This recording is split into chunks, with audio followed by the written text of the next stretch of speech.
An incredibly disappointing 21-17 loss to USC. Nebraska drops to 6-3 on the season. Uh, I'm exhausted. That game is exhausting. It was a damn good game, but disappointing in the loss. And no, I'm not in the bathroom because I'm not going to feel sorry for myself about this. I'm not going to feel sorry for Nebraska either. Was it disappointing to have all the blackout stuff, which was executed very well? It was kind of cool. Everything looked sharp. I guess I thought it was okay. Look, I got black on. Disappointing to lose the game. That's it. I want to make a clarification. Earlier in videos, I said that all the games will be like this. I didn't mean just Nebraska. All the games will be like this from now on. Look across college football. Michigan beat Purdue 21-16, I think it was tonight or this afternoon. And, they should have slaughtered Purdue because Purdue's supposed to be bad. Am I making excuses? Yeah, I kind of am. There's, three things about this game that really were maddening.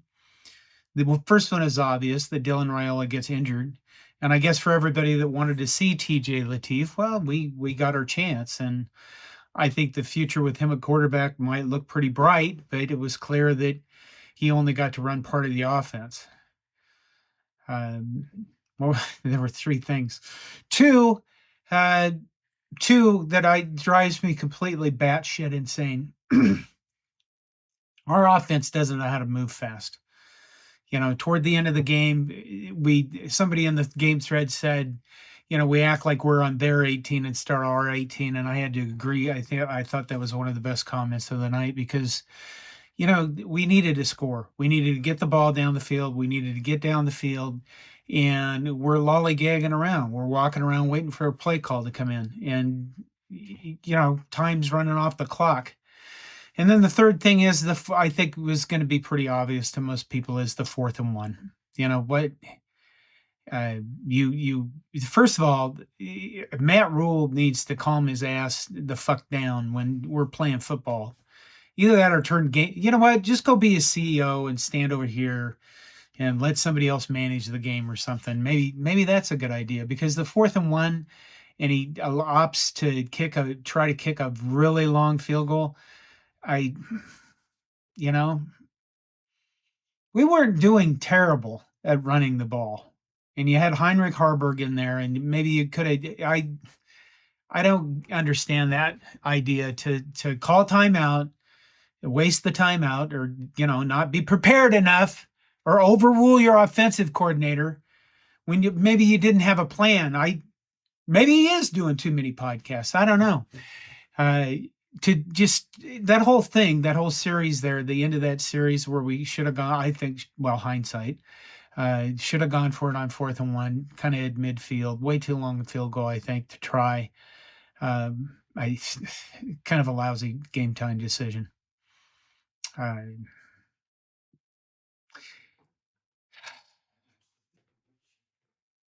This was a good game between two pretty decent teams. There, when I made my Nebraska, why is everybody so angry about Nebraska football video? There were comments that USC was going to destroy us and blow us out. Well, they didn't. They won a fairly close game. They didn't cover the spread if you want a moral victory. I don't like moral victories, so screw that. We gave up, obviously, a lot of running, a lot of rushing yardage, but we knew that coming into the game that we had problems with running the ball. I think that, I don't want to say this, but this is going to be a huge learning experience for John Butler because USC ran the same counter plays over and over and over and over and over, and we still didn't stop them worth a shit. And let's see there. King Miller, I think it was 18 rushes for 129 yards for an average of 7.2 yards. Boy, howdy. And then their quarterback, we did an excellent job against the pass. They had 39 yards. No, they had 135 yards, I think, total pass yards. Yeah, that's pretty good. In fact, that's phenomenal. But giving up 202 yards on the ground obviously cost us the game. They finished with 337 total yards. That's not bad given today's offensive measurements. Nebraska only had 286. That's kind of pretty shitty.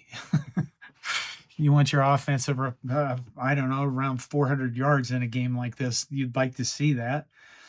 Uh, we have I, I guess I gauged by looking on Twitter, people are upset with Dana Holgerson's play calling. I'm not sure what we expect him to do. Because with Dylan Raiola out of the game and you got a freshman quarterback and you just like open up the playbook, if you think that's going to happen, I don't know about that. But you realize when Dylan Raiola goes out of the game, we got an offense of one guy, Emmett Johnson. He is the offense. You know, Dylan Raiola up to that point, it was playing actually pretty well, 10 of 15 for 91 yards. Not a huge output, but taking care of the ball until he fumbled on that one sack play. That was clearly his fault for not throwing the ball away. Uh, one TD, didn't throw any interceptions. TJ Lateef came in and was 5 of 7 for 7 yards. I mean, he threw one or two nice deep balls, but they just they weren't caught. USC's receivers didn't play worth a damn either, because I can't pronounce the Mahava or whatever his name is. Their quarterback for USC was 9 of 23. 9 of 23 because their receivers dropped so many balls. And when it came to our receivers, Hunter was 5 receptions for 30 yards. Not really great output. And they got to fight for the ball. I don't know. You got to make a play. You got to do something to catch one of those long balls. And we didn't do that. Yes, we just extended Matt Rhule. I still think it's a good idea. I still think we're moving in the right direction under him. I think the biggest complaint this week should be about his game management, and I think it should be probably justified because he needs to have a better, I don't know, maybe like a play sheet or maybe like a little thing that he can look at to remind him who the hell he is when he gets into these decisions. You know what I mean? All these guys, defensive coordinators, offensive coordinators, head coach, they all got to make like 200 decisions, within 30 seconds. Bam, bam, bam, bam, bam, bam, bam.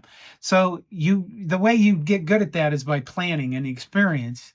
And we still saw Matt Rhule with that whole thing where he's calling timeout on the 4th and 1 to pull Heinrich Harburg off the field in the offense. Off the field, excuse me, so he can try a long field goal. I guess I'm going to go back to that because that was the pivotal point in the game where Nebraska really could have used the points. Well, it was probably the difference in the game, potentially. I'm not sure what else to say about this. Nebraska's defense, the pass defense is really good. We really missed Ty Robinson and Nash, the nut masher, because the guys we got are not stopping them. Let's think about this for a minute. The counter plays, there are way too many plays where both our defensive linemen and our linebackers just came up and engaged blockers but never shed their blocks. And you saw that repeatedly, especially on the counter plays. And I already mentioned, I'm getting redundant. I probably should go ahead and go to bed, but go weep somewhere. Probably weep. No, I'm not going to. You couldn't figure that out after a bit. So, all right. Matt Rhule gets an extension. I think it was the right move. Keep in mind, extensions just are a signal that you're going to keep your coach around. We didn't really increase his salary. We might have increased his buyout a little bit. It was a good idea to do it now. I still think we're going in the right direction with him. We have to get better. He's going to have to make some decisions. I've said this repeatedly in the offseason about his offensive line coach, who's evaluating his offensive line players. Because, we lost. What did we lose? We lost Pritchett in that game. He seemingly can't stay on the field very well.